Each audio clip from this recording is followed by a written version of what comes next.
Oh, so welcome to day 2 of 30 of me figuring it out. Oh, lost connection to my camera. Hold on. Oh, there I am. Okay, figuring it out. All right. So, there we go. Okay. Let's get started. So I was journaling a bit last night after video number 1. And what I want to talk about today is what happens after you fail, right? So I'm a bit of a motivational video junkie. I listen to all of those compilations of, best motivational speeches, best inspirational talks, listen to this to feel inspired, etc. And I love them. I do. I really love them. They do inspire me. They do motivate me. So one thing I've noticed is that they will all tell you to just go for it, take the risk, fail. That failures is what you have to do to learn. And I fully believe that, fully embrace that. Fail big is one that, Denzel Washington quote, he says in a few different videos, like, fail big because you only live once. And that's true. And I love Denzel. Here's the thing. Like, I really love Denzel Washington. I will listen to him and his motivational talks anytime they're on. But they always forget to mention what you do after you fail, right? See, I've got notes. Like, what do you do after you go big and fail big? Then what? Here's the thing. I've taken those words to heart. I have gone for it. I have, on many occasions, really gone for it and failed big.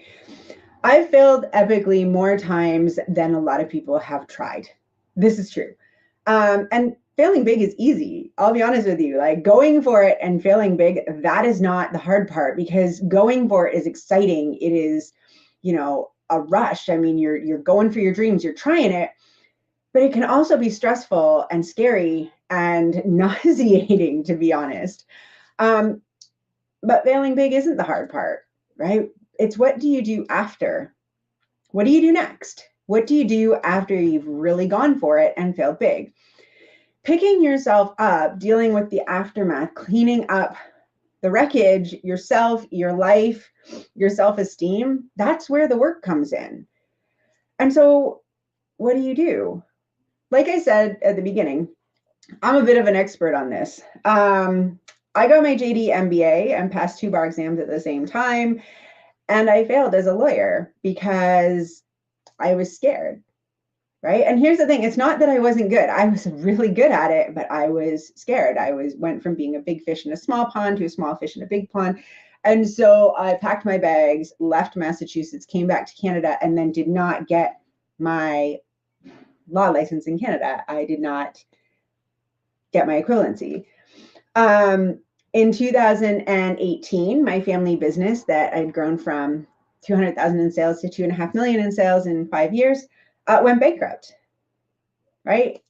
And here's the thing. I was in charge. I was the one making the decisions. And this happened a year after my dad had passed away. And he was my mentor, my guide, my go-to. And so, I didn't know whether I had succeeded because of him or whether it was me, but I knew one thing. I was the only one standing when the business failed. And we had invested hundreds of thousands of dollars into that business when it failed. In 2019, I became a mortgage agent and earned, multiple 6 figures. And when I looked around, I had nothing to show for it, right? I still had a lot of debts. I still had financial worries. I still had all that stuff. So I basically made a lot of money and failed to create any sort of a life people talk about when you make multiple 6 figures. And then recently in 2023, I tried to get my family a mortgage. I was a mortgage agent. I was a good mortgage agent. And I tried to get us a mortgage for our forever home, and I couldn't. Okay. Because the business bankruptcy had resulted in judgments on my credit bureau. And so although I made lots of money, none of it mattered. And so I, again, failed. And then in 2020, I started this coaching business, right? And I spent tens of thousands of dollars to get it going and to make it succeed, and made nothing for 2 years.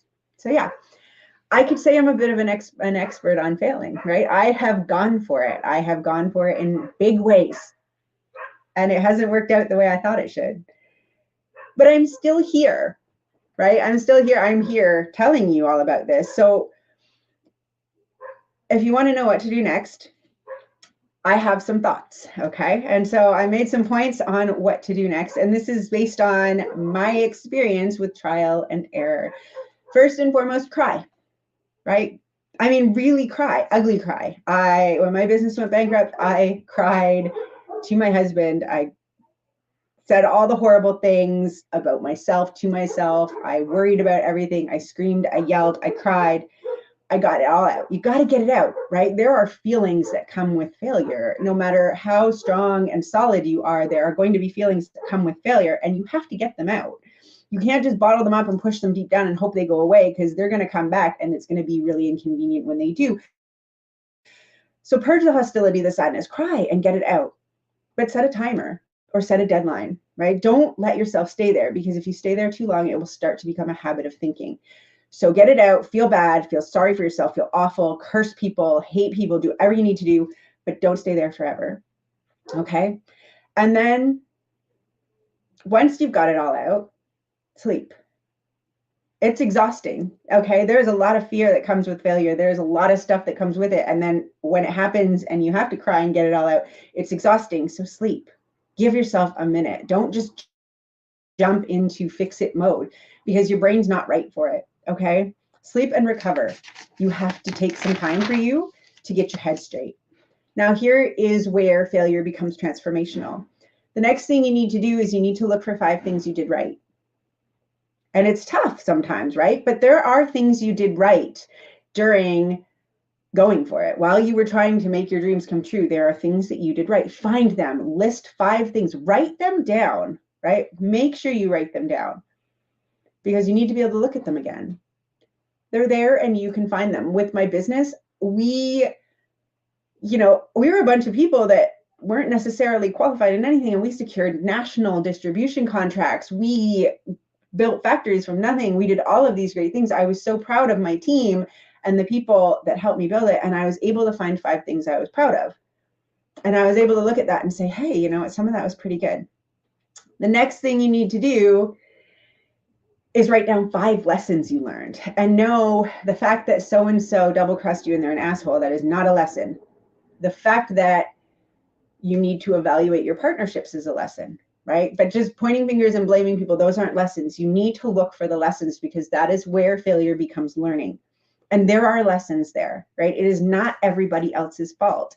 You might want to say that because that feels better, but there are lessons there, right? I mean, I made poor decisions because I needed the money, even though I felt bad about the partnership or felt bad about the agreement. That was one of my lessons. I made big decisions while I was grieving the loss of my father, and I should not have done that, right? There's a lot of lessons that I learned. Write those down too, because this is your learning, right? This is where the effort turns into something tangible to carry forward. The next thing you need to do is be responsible, right? You got to take responsibility for the fact that you went for it and it didn't work out, and you got to clean up the mess, because there will be a mess, right? Do whatever is required to mitigate the damage that has been done to others. I had to get my employees signed up for the WEP program so that they could get EI and all the things and the lost wages that they were owed.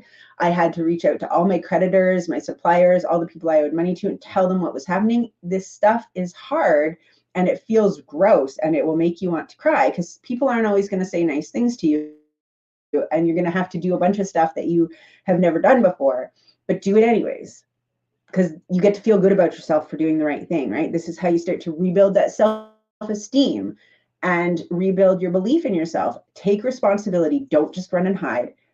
Do the right thing and clean up whatever you can. And if you can't clean some things up, like I couldn't pay everybody back because I did not have the money, but I did whatever I could. I put them in contact with other people that maybe they could do business with. I tried my best to do what I could do. I tried to help my customers by finding them new suppliers. I did whatever I could. And no, it wasn't perfect, but I tried and I took responsibility for my part. And don't be a victim, okay? Don't sit and say, life isn't fair. How is this happening to me?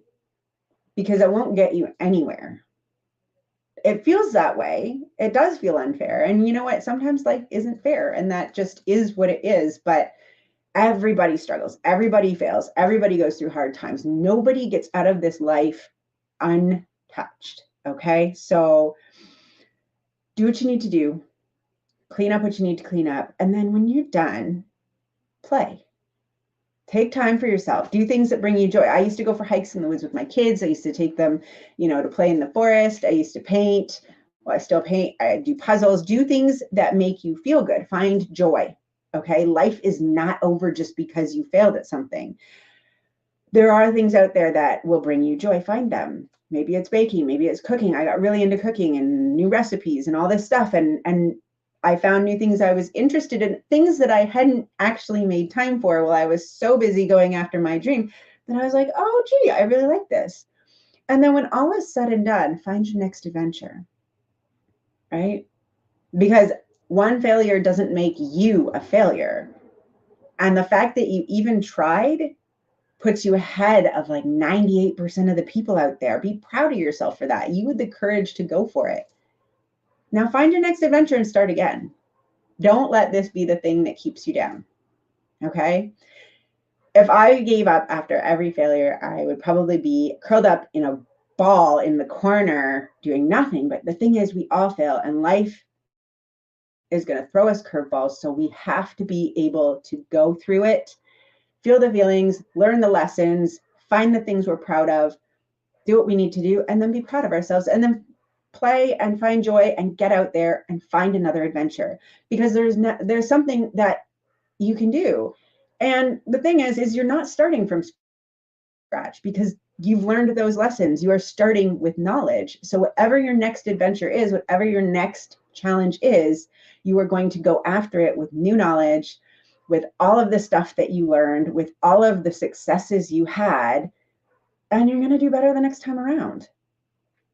So that was on my heart and on my mind last night, so I wrote it down. I hope that helps. Happy to answer questions. Remember, if you're going through a tough time, if things aren't going the way you want them to, it is not you. It's not personal.